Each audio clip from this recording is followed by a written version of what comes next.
I'm imagining that you've probably heard people talk about the importance of delegation.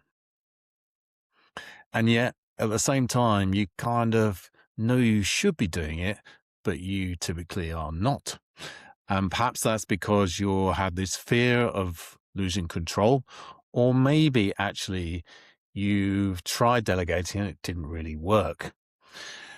Well, in this video, I'm going to give you a guide as to how to delegate because it's not straightforward and it's a bit more nuanced than we may think. Why then is delegation so important? There are many reasons why delegation is important. The first one that typically people know and can see very clearly is that it frees up time for you to do other things. And in particular, as a dental practice leader, it frees up time for you to focus on the things that are most important to really drive and lead your practice. So that is absolutely really important. And there are many other reasons. Another reason why it's really important to delegate is that it gives the person you're delegating confidence and belief in what they do. When you delegate to them, you are in essence saying, I trust you and I believe you and have confidence in you to do this. Vice versa, if you don't delegate to somebody, you are in essence saying, I don't believe that you are capable of doing this, and I don't have any trust that you can do this. So this is why delegating is really important, to give confidence and belief in your people that they can do these other things. Alongside this, then, when you delegate to other people, you engage and give them opportunity to really fulfill their potential. You're allowing them to flourish, to come up with their own ideas, to be proactive and start thinking for themselves. Whereas if you don't, they won't, and they'll wait to be told exactly what to do every single time. In addition to this, it also reduces the load on you psychologically. When I speak to dental practice leaders, I sometimes feel, and they feel, like they're taking the whole weight of the world, or they have the whole weight of the world, and in particular the practice, on their shoulders.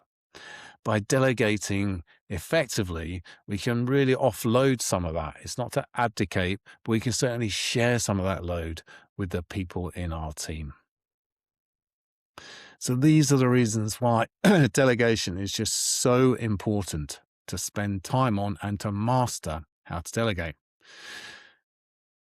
Now, in terms of how to delegate, it's not one size fits all, and it's not straightforward. It's much more nuanced to that. And this is the key message I want to get across. It's not just one size fits all. So how do we go about it? Well, I'm going to take you through something that I call TPAF, which is a little process that hopefully helps you remember as to how to delegate. So T stands for triage. That's the first step, is to triage. I'm sure many of you heard of the concept of what's important and what's urgent. We have to think about the task. Is it important and is it urgent? How important and how urgent is it? If it's not important and it's not urgent, then not only do we not do it, then we don't give it to our team members to do it because it's a waste of time. Okay? So triage it out. It's not important. Okay? So this is the first step. We have to understand how important, how urgent it is, A, to get rid of certain tasks, but also then to ensure that when we do delegate, we know the sort of task we're dealing with. Then we move into what I call evaluating.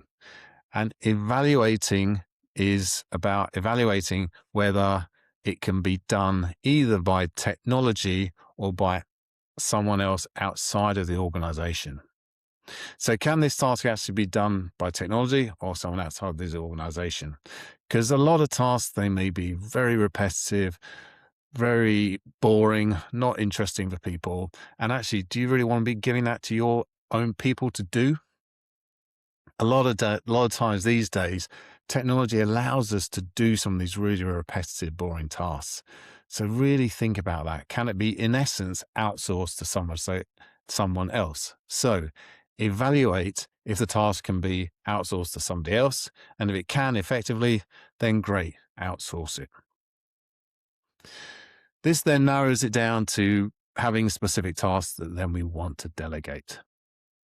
So the P is for person. So who is the person that I'm then going to delegate this to? And there are a few things to consider when we're thinking about who the person is to delegate this to. The first thing to consider is, where does this sit in terms of area of responsibility? Often we have people who we give stuff to, who we tend to give everything to, basically. And this is a little bit dangerous, because if we give everything to one person, then everybody else starts to feel like, well, what am I responsible for? So we have to think about, well, where does this task sit in terms of area of responsibility?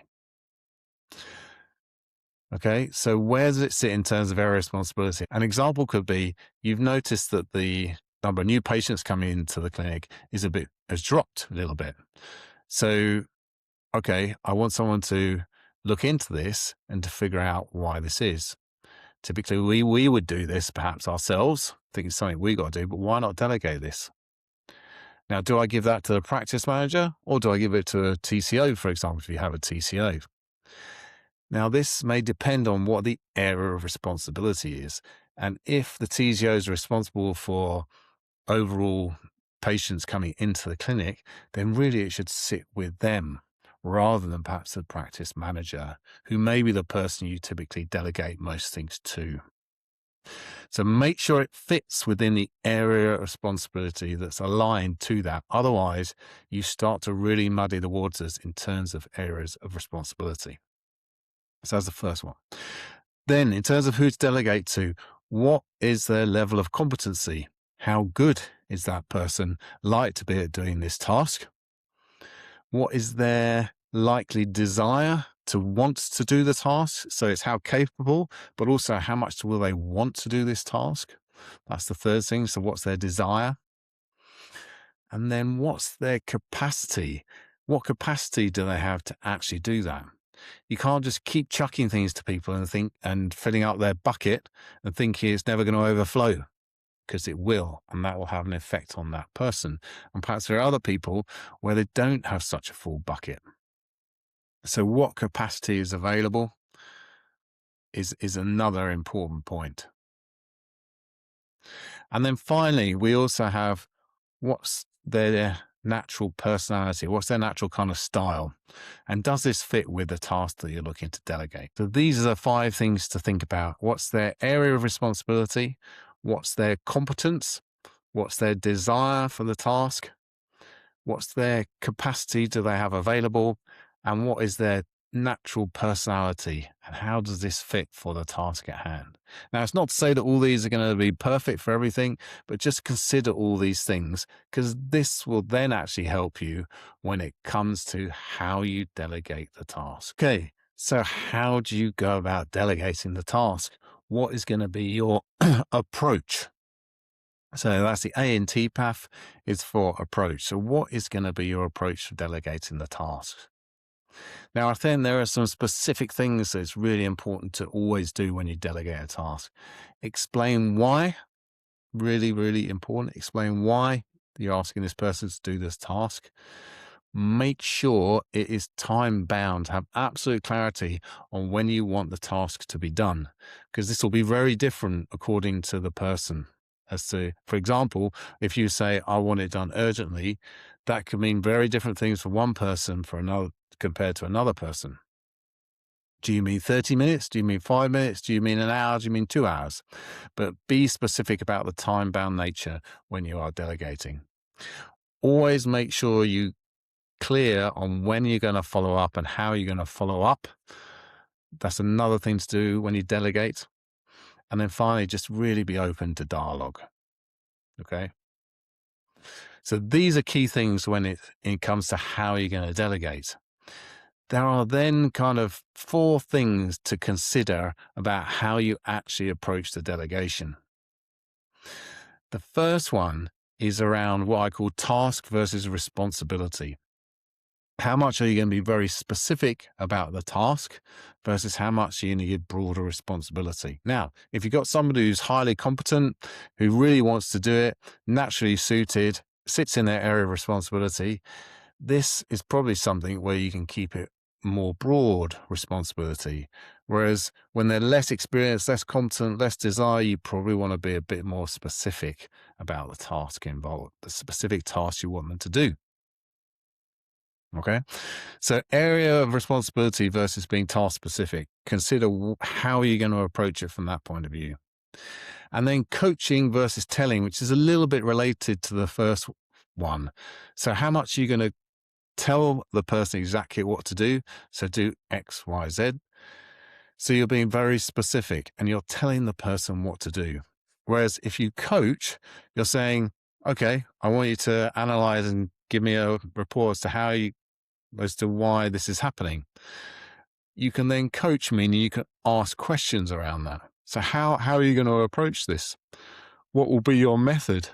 So you're coaching them and asking them questions about how they're going to approach it. So how much you're going to tell versus coach.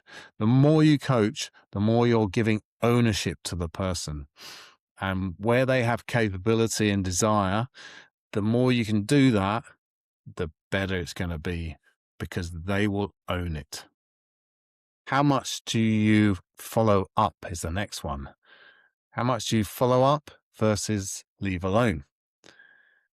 Are you going to set a time that is in a couple of days' time? Are you going to follow up frequently or are you going to give them plenty of space?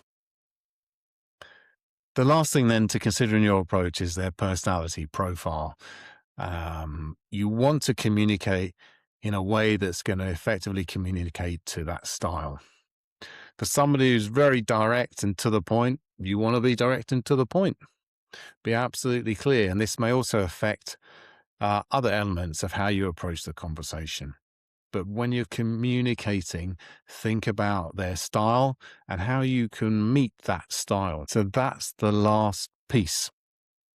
So those are the 4 different things to consider when it comes to how you delegate.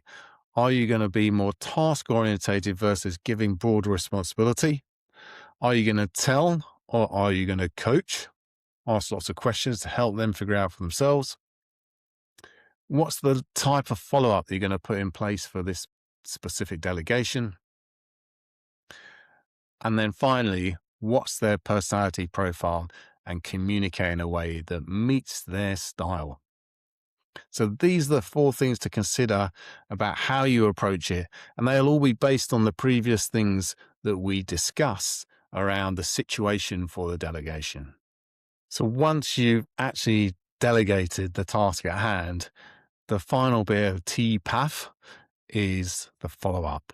And we talked about follow-up in terms of agreeing. You should have already agreed the follow-up within the conversation. The obvious bit then, final step, is you actually have to have the follow-up. By having the follow-up, people know that you are going to follow up about the task and they know that they're going to be required to come back to you about it. So as you can see, it's not one size fits all. And considering these different elements will hopefully mean that you become really successful in your delegation. And then you can see the fruits of that delegation. And it won't necessarily work first time all the time. You'll have to try again. But what I would say is don't be burnt when it doesn't work. Keep trying and you'll find that you'll start to master delegation more and more. And the impact it will have on you and the people you lead will be really significant.